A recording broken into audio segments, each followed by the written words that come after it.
क्या कभी ऐसा हुआ है कि आप किसी मीटिंग में या एक बोरिंग लेक्चर में फंसे हुए हों और आपको लगा कि घंटे बीत गए, लेकिन जब आपने अपनी घड़ी चेक करी तो पता चला कि सिर्फ 10 मिनट ही गुजरे हैं? या फिर ऐसा हुआ हो कि आप रात को कोई अपना पसंदीदा टीवी सीरीज़ देख रहे हो, बैक टू बैक एपिसोड देख रहे हो और रात के 3 कब बज गए आपको पता ही नहीं चला। हम बोलते हैं ना कि time flies when you having fun, है ना, वक्त का पता ही नहीं चलता कभी कभी। तो ये सिर्फ बोलने की बातें हैं या ये रियल है?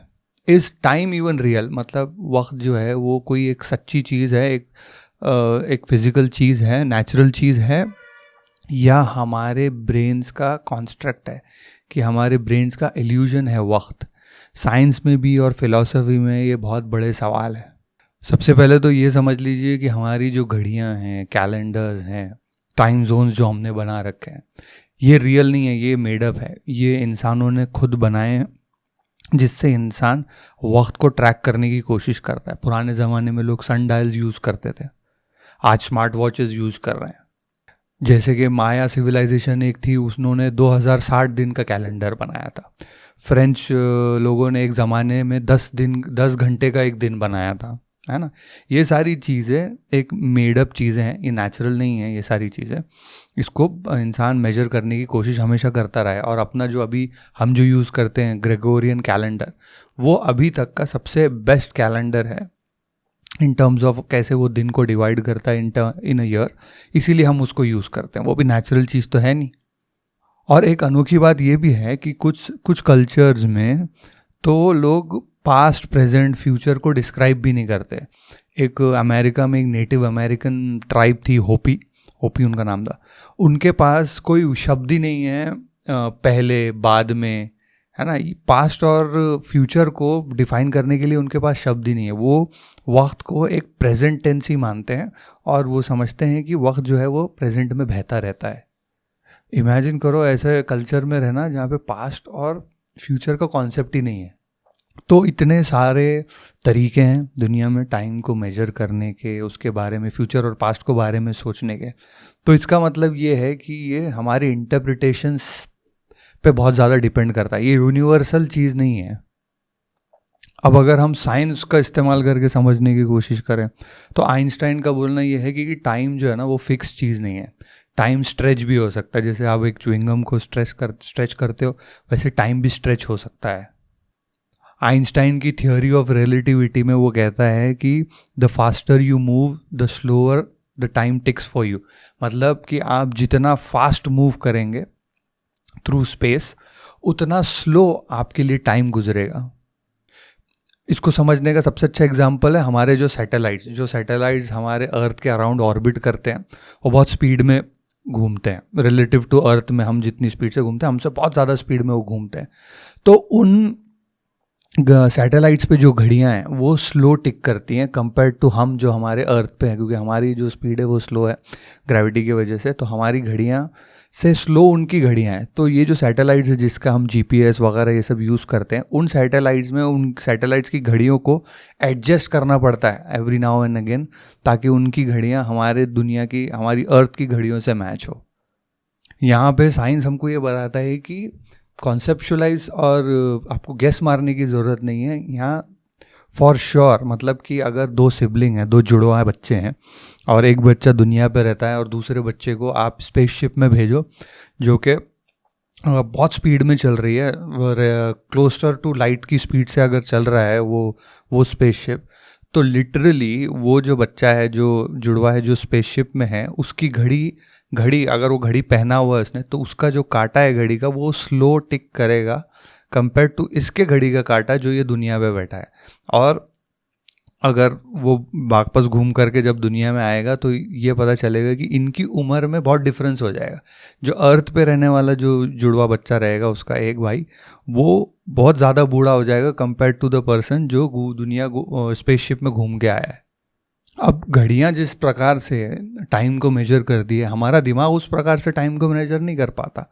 हमारे दिमाग के पास एक दूसरी एबिलिटीज़ होती है। जैसे कि कभी कभी होता है ना कि आप किसी एक्सीडेंट में हो या आप किसी किसी चीज़ पे स्लिप हो गए, गिर रहे हो, तो आपको हर चीज़ें स्लो मोशन में दिखाई जाती है। वो आपके ब्रेन की कैपेसिटी है, वो हर चीज़ को जहाँ पे रिकॉर्ड करने की कोशिश कर रहा है। तो आपको लगता है यार मैं तो गिरा, लेकिन मुझे ऐसा लगा कि मैं स्लो मोशन में गिरा, है ना। जब आप इंस्टाग्राम पे रील्स देखते तो आपका टाइम फटाफट निकल जाता, फास्ट मूव होता है आपके लिए टाइम, आपको ऐसा लगता है। इस फिनोमिनन को साइकोलॉजिस्ट जो है वो टाइम परसेप्शन कहते हैं। कि वो कहते हैं कि आपका जो दिमाग है टाइम को कंप्रेस और स्ट्रेच करता है based on your emotion, memory, और आप कितना फोकस किसी चीज़ पे दे रहे हो। इन सारी चीज़ों पे डिपेंड करता है कि आपका दिमाग जो है वो टाइम को स्ट्रेच करेगा या कंप्रेस करेगा। इसीलिए हमको ऐसा लगता है कि जो चीज़ें हमको बोरिंग लगती है तो हमको लगता है यार ये वक्त बहुत लंबा गुजर रहा है, और जिन चीज़ों में हमें मज़ा आता है या हम इंजॉय करते हैं तो वो टाइम हमारे लिए बहुत स्पीड में गुजरता है। अब बहुत सारे फिलोसोफर्स का इन चीज़ों के बारे में बहुत अलग अलग टेक्स होते हैं। जैसे कि एक फ़िलॉसफी कहती है कि ये जो यूनिवर्स है ये एक ब्लॉक यूनिवर्स है। मतलब उनका बोलने का मतलब ये होता है कि ज़िंदगी, हमारा जो वक्त है वो एक डीवीडी की तरह है। जैसे कि हमारे बर्थ से लेकर डेथ तक की स्टोरी वो पूरी डीवीडी के ऊपर है, लेकिन हम किस फ्रेम से अभी गुजर रहे हैं, हमारा कर्सर वो कहाँ है, हम सिर्फ उसी चीज़ को एक्सपीरियंस कर सकते हैं। यानी कि पास्ट, फ्यूचर, प्रेजेंट, वो कहते हैं कि साइमल्टेनियसली एग्जिस्ट करता है। और सिर्फ हम इंसान हैं जो हमारा जो कॉन्शियसनेस है वो सिर्फ एक फ्रेम को प्रोसेस कर सकता है एक बार में। इसीलिए हमको ऐसा लगता है कि हम टाइम के साथ मूव कर रहे हैं या टाइम हमारे लिए फ्लो कर रहा है। लेकिन उनका बोलना ये रहता है कि सब चीज़ एक साथ साइमल्टेनियसली एग्जिस्ट करती है। अब अगर ये सच है तो फिर सवाल हो जाता है कि फिर फ्री विल है कि नहीं। अगर हर चीज़ ऑलरेडी इस ब्लॉक यूनिवर्स के कॉन्सेप्ट में ऑलरेडी एग्जिस्ट करती है तो फिर इंसान के अंदर पास फ्री विल भी है कि नहीं। ऐसे सारे और बड़े सवाल पैदा हो जाते हैं इस कॉन्सेप्ट से।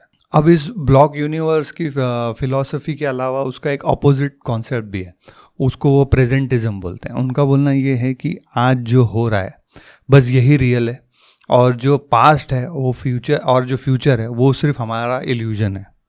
उस फिलॉसफी को अगर आप देखोगे तो उनका बोलना ये है कि पास्ट के बारे में सोच करके रिग्रेट करना, पछताना है, is a waste of time.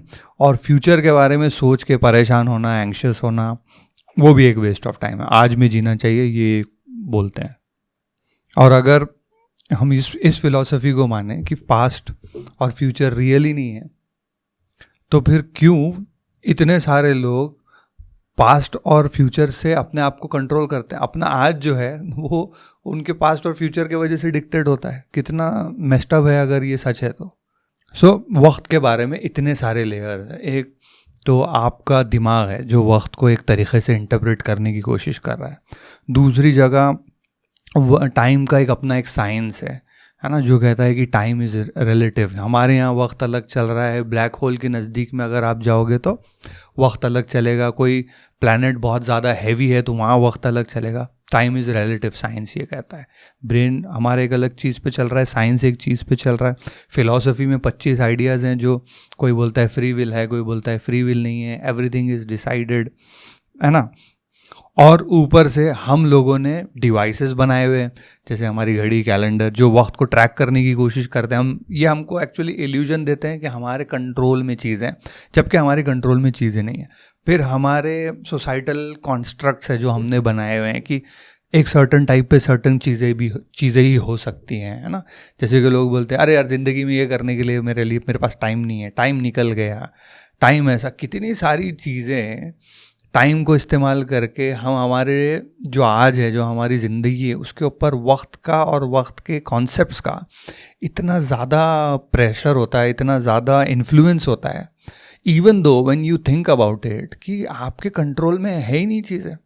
आप एक एब्स्ट्रैक्ट सा आपने कॉन्स्ट्रक्ट बनाया, हर चीज़ से थोड़ा थोड़ा लिया है और अपनी ज़िंदगी को शेप देने की कोशिश कर रहे हैं और उसके अंदर सेंस बनाने की कोशिश कर रहे हैं कि हाँ भैया हम अच्छे डिसीजंस लेंगे। इन चीज़ों की थोड़ी थोड़ी समझ है, उसके बावजूद हम वक्त के लिए एक अच्छा डिसीजन लेंगे। तो अब इतना सब कंफ्यूजन है, तो उसके बाद सवाल ये था कि किस चीज़ को माने। तो साइंस को भी मानो, ये भी मानो कि बहुत सारी चीज़ें हमने बनाई हुई हमारे मतलब के लिए, ताकि हमको एक कंट्रोल का सेंस रहे इसलिए। और ये जो सोसाइटल और लैंग्वेज में हमने जो कॉन्स्ट्रक्ट्स बनाए हुए हैं उससे बचो, है ना। जैसे कि पास्ट का रिग्रेट सही में भी करके कोई फायदा नहीं है, जो वक्त चला गया ठीक है, हाँ उससे लर्निंग ले लो, आगे बढ़ जाओ। फ्यूचर की एंग्जाइटी लेके कोई फायदा नहीं है ना। फ्यूचर आपके कंट्रोल में है नहीं, आपके कंट्रोल में आज है, तो आज में रह लो, आज में एंजॉय करो, अच्छे काम करो आज में, है ना। परेशान नहीं होना, मतलब आप ये नहीं कर सकते, अगर कोई फ्यूचर में कंप्लीटली एग्री नहीं करेगा तो वो आज भी अच्छे काम नहीं करेगा, भाई फ्यूचर ही नहीं है तो मैं क्यों एफर्ट डालूं, है ना। तो हमको एक बीच की लाइन देखनी कि भैया फ्यूचर के बारे में परेशान नहीं होना, लेकिन आज में अच्छे काम करना है, जिससे जब फ्यूचर आए तो वो अच्छा है ना। और जब ये आज का प्रेजेंट पास बन जाए तो फिर रिग्रेट ना हो, तो पछतावा भी नहीं होनी चाहिए, फ्यूचर का सोच के एंग्जाइटी भी नहीं होनी चाहिए।